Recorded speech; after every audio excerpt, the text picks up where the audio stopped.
सभी को नमस्कार। आर्य संस्कृत क्लासेज इस यूट्यूब परिवार में आप सभी का हार्दिक स्वागत है। प्यारे बच्चों, इस वीडियो में हम सभी क्लास 9th का जो हिंदी का इवनिंग शिफ्ट का पेपर हुआ है आज अभी, उस पेपर के उत्तर को देखेंगे फुल सॉल्यूशन के साथ। तो प्लीज़ बच्चों, आप नए हैं तो चैनल को सब्सक्राइब कर लें, क्योंकि हम आपके लिए 10th क्लास में वीडियो लाते रहेंगे। तो प्यारे बच्चों, ये आपका जो पेपर है ना हिंदी का, बहुत अच्छा आया था। हमने जो वीडियो बनाई थी सिंपल पेपर की, उससे आपको पूरी सहायता मिली होगी। तो पहले प्रश्न में ये अपठित गद्यांश था, ये किस पर केंद्रित था? जो कचरा निकलता है उसके ऊपर। तो हम सीधा प्रश्न पे आते हैं। पहला प्रश्न है आपका, गद्यांश के अनुसार तिहरे संकट का कारण किसे माना गया है? तो इसका उत्तर डी हो जाएगा, अपशिष्ट को। पहली लाइन में लिखा हुआ है पैसेज में। दूसरा है, जीरो बेस्ट सिटी से क्या अभिप्राय है? तो इसका हो जाएगा अपशिष्ट का निस्तारण करना। क्या हो जाएगा? अपशिष्ट का निस्तारण करना। उसके बाद गा खंड है, कथन और कारण। हमने आपको मॉडल पेपर में बताया था कथन और कारण आएंगे। इसमें क्या सही हो जाएगा? इसमें ये सी वाला ऑप्शन सही होगा कि दोनों सही है और ये इसका कारण भी है। उसके बाद घा खंड है, कतरे अपशिष्ट के निस्तारण का उचित तरीका क्या है? तो इसका तरीका क्या है? दोबारा उपयोग। पहले प्रश्न का अंतिम प्रश्न, अपशिष्ट के कारण किसको नुकसान पहुंचाता है? तो ये किसका होता है? पर्यावरण व मानव स्वास्थ्य पर। ये पैसेज में आया हुआ था। अब आते हैं प्रश्न 2 पर। प्रश्न 2 में क्या आया था? एक अपठित काव्यांश आया था, आज बरसों बाद उठी है इच्छा हम कुछ कर दिखाएं। तो पैसेज आपने पढ़ा होगा। सीधा हम क्वेश्चन पे आते हैं। पहला प्रश्न है आपका, कवि के मन में क्या इच्छा उत्पन्न हुई? तो इसका उत्तर हो जाएगा सी, महत्वपूर्ण कार्य करने की। वसंत ऋतु का आगमन कहाँ पर हुआ है? तो इसका उत्तर हो जाएगा सूखे पत्तों पर। गा खंड है, गहनता की फसल से कवि का क्या तात्पर्य है? तो इसका तात्पर्य है विचारों में परिपक्वता। आपका ए वाला ऑप्शन सही हो जाएगा। इसके घा खंड में भी कथन और कारण आए थे, तो इसमें भी सी वाला उत्तर सही है। बरसों बाद कवि के मन में कुछ करने की इच्छा जगी है, इसके माध्यम से कवि अपने अस्तित्व का एहसास कराना चाहते हैं। ये दोनों कथन सही है, ये इसका कारण भी है, तो इसमें ये सी वाला ऑप्शन सही हो जाएगा। इसके बाद इसका अंतिम प्रश्न, दूसरे प्रश्न का, कितने दिनों बाद कवि को कुछ करने का विचार आया है? तो आज वर्षों बाद, वहां पे वर्षों बाद लिखा हुआ है ना, तो बी वाला ऑप्शन आपका सही हो जाएगा। प्रश्न नंबर 3 में उपसर्ग और प्रत्यय। तो हमारी सिंपल पेपर की वीडियो बहुत काम आई। हमने जो आपको उपसर्ग बताए थे संस्कृत वाले, देखो उन्नति में कौन सा उपसर्ग है? उत उपसर्ग है। ज्यादातर बच्चों ने ए मारा होगा, लेकिन ये गलत है। यहाँ पे उपसर्ग क्या है? उत। ये संस्कृत का उपसर्ग है जो कि हिंदी में प्रयोग लिया जाता है। ख खंड में व्यापारिक शब्द में प्रत्यय, तो व्यापार प्लस क्या होता है? इक। तो ये हो जाएगा बी वाला ऑप्शन सही होगा। बेईमान मूल शब्द और उपसर्ग बताना है, तो इसमें वे कौन सा उपसर्ग है? वे। और शब्द क्या है? ईमान।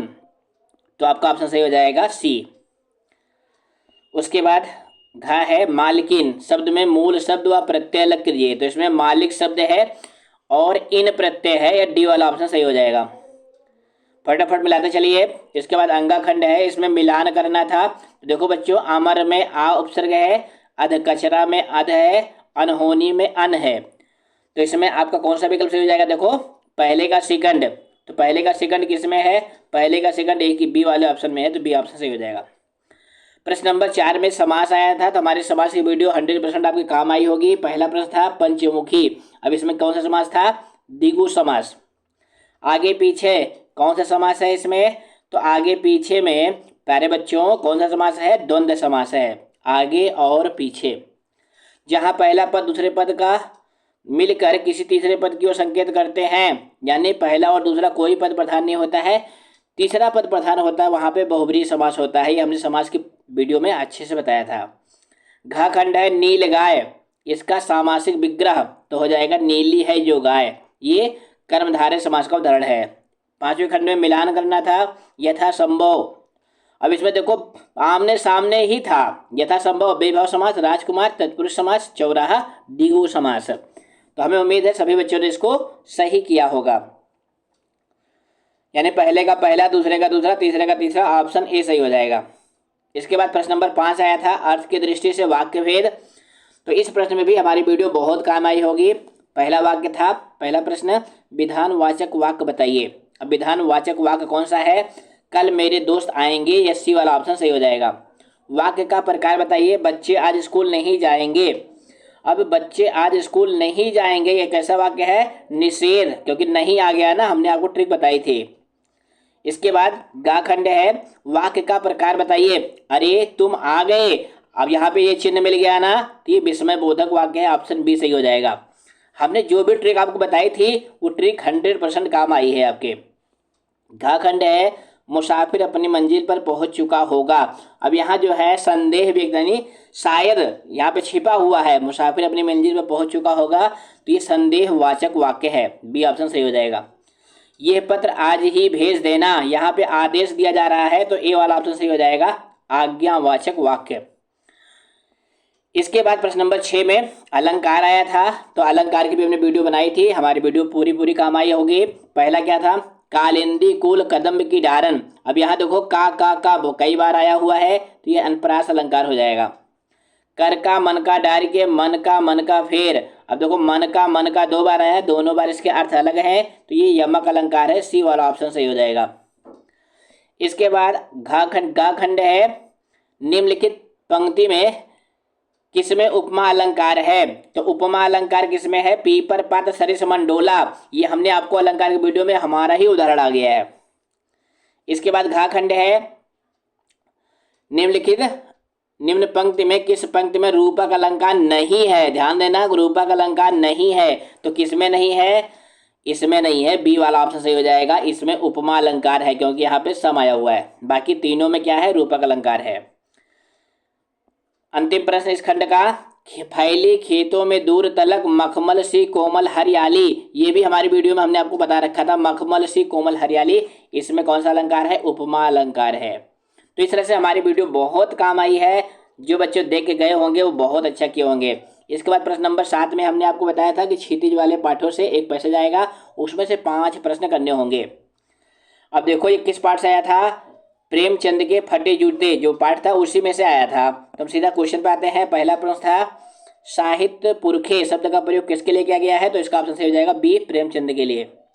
जूता फटने से क्या बाहर दिखाई दे रहा था? तो उसमें पैसेज में आया हुआ है कि उंगली दिखाई दे रही थी। तीसरा है, लेखक के अनुसार साहित्यकार ने कब मुस्कुराने की कोशिश की होगी? तो जब फोटोग्राफर ने रेडी प्लीज कहा होगा, क्योंकि जब फोटो खिंचाते हैं तो सब लोग मुस्कुराते हैं ताकि फोटो अच्छी आए। इसके बाद घा खंड है, लेखक को प्रेमचंद की मुस्कान कैसे जान पड़ी? तो इसका ये ए वाला ऑप्शन सही हो जाएगा, विचित्र और व्यंग से भरी। पैसेज की अंतिम लाइन में ही इसका उत्तर छिपा हुआ था। इसके बाद अंगा खंड है, प्रेमचंद फोटो के माध्यम से किन लोगों पर व्यंग करते हैं? तो इसका हो जाएगा, जो अपनी कमजोरी छिपाते हैं उनके ऊपर व्यंग कर रहे हैं। इसके बाद प्रश्न नंबर 8 में हमने आपको बताया था 2 प्रश्न क्षितिज के गद्य पाठों से आएगा। तो यहाँ पर देखो पहला प्रश्न है, 2 बैलों की कथा से हमें क्या शिक्षा मिलती है? तो शिक्षा ये मिलती है कि आज़ादी के लिए हमें स्वयं लड़ना पड़ता है, बी वाला ऑप्शन सही हो जाएगा। इसके बाद खा खंड था, दूसरा प्रश्न, मेरे बचपन के दिन पाठ में कविता सुनाने पर लेखकों को किसका कटोरा मिला था? चांदी का कटोरा मिला था। ये हमने मॉडल पेपर वाली वीडियो में देखा था, पैसेज में ही। प्रश्न नंबर 9, इसमें हमने आपको बताया था कि इसमें क्या आएगा, जो आपका पठित पद्यांश है उसमें से किसी पाठ से पैसेज आएगा। इसमें से भी 5 प्रश्न आपको करने थे ऑब्जेक्टिव टाइप के। तो सीधा प्रश्न पे आते हैं, अपने आप को रोमांचित कौन महसूस कर रहा है? तो कौन महसूस कर रहा है? पृथ्वी इसका उत्तर हो जाएगा, बी ऑप्शन सही हो जाएगा। कब ने अरहर और सनई के फूलों की तुलना किससे की है? तो किससे की है? सोने की करधनी से की है। किससे की है? सोने की करधनी से, क्योंकि वहां पे किंकड़ियां आया हुआ है, किंकड़ियां माने करधनी होता है, तो इसमें सी ऑप्शन सही हो जाएगा। इसके बाद गा खंड है, सरसों के फूलों की किससे महक आ रही है? यानी सरसों के फूलों से किसकी महक आ रही है? तो सरसों के फूल में तेल की महक आ रही है। कुछ बच्चे क्या करे होंगे, इत्र मार दिए होंगे यानी परफ्यूम, ये गलत है, आपका ऑप्शन सही है डी, तेल की महक आ रही है। गा खंड है, तीसी के फूलों की तुलना किससे की गई है? तो तीसी के फूलों की तुलना जो है नीलम की कलियों से की गई है, ऑप्शन सी सही है। अंगा खंड है, हरियाली युक्त धारा से कौन झांक रहा है? तो हरियाली युक्त धारा से कौन झांक रहा है? इसका उत्तर देखो पैसेज में आया हुआ है। तो ये देखो बच्चों, पैसेज में क्या आया हुआ था, झांक रही है नीलम की कली तीसी तिल नीली। तो यहाँ पे तीसी विकल्प जो आया है वो सही हो जाएगा। कौन सा विकल्प है, ध्यान से देखो, फिर से देखो, इसका ऑप्शन सही होगा बी, तीसी। इसके बाद प्रश्न नंबर 10 में दो ऑब्जेक्टिव टाइप के आए थे पद्य वाले पाठों से। पहला प्रश्न क्या था, पक्षी बनने पर कवि कहाँ बसेरा करना चाहता है रसखान के सवैये के आधार पे। तो कहाँ पर, इसका ऑप्शन सही होगा बी, यमुना नदी के किनारे कदम्ब के पेड़ पर। अगला क्या था, मेघ के आगे कौन नाचती हुई चल रही थी। तो इसका उत्तर हो जाएगा हवा। हवा जो है नाचती हुई चल रही थी। मेघ आए जो पाठ था उसमें से ये प्रश्न था। तो इस तरह से हमारा 40 प्रश्न कंप्लीट हो गया। आपके कितने नंबर आ रहे हैं हमें कमेंट करके बताएंगे। इसके बाद जो है डिस्क्रिप्टिव प्रश्न थे, ये पेपर देख लीजिए, आपने लिखा होगा ऐसा हमें पूरी पूरी उम्मीद है। तो पत्र भी आया था, निबंध भी आया था, जो हम आपको देखो मॉडल पेपर बताए थे वैसे ही आया था। तो फिर मिलेंगे बच्चों अगली वीडियो में। धन्यवाद।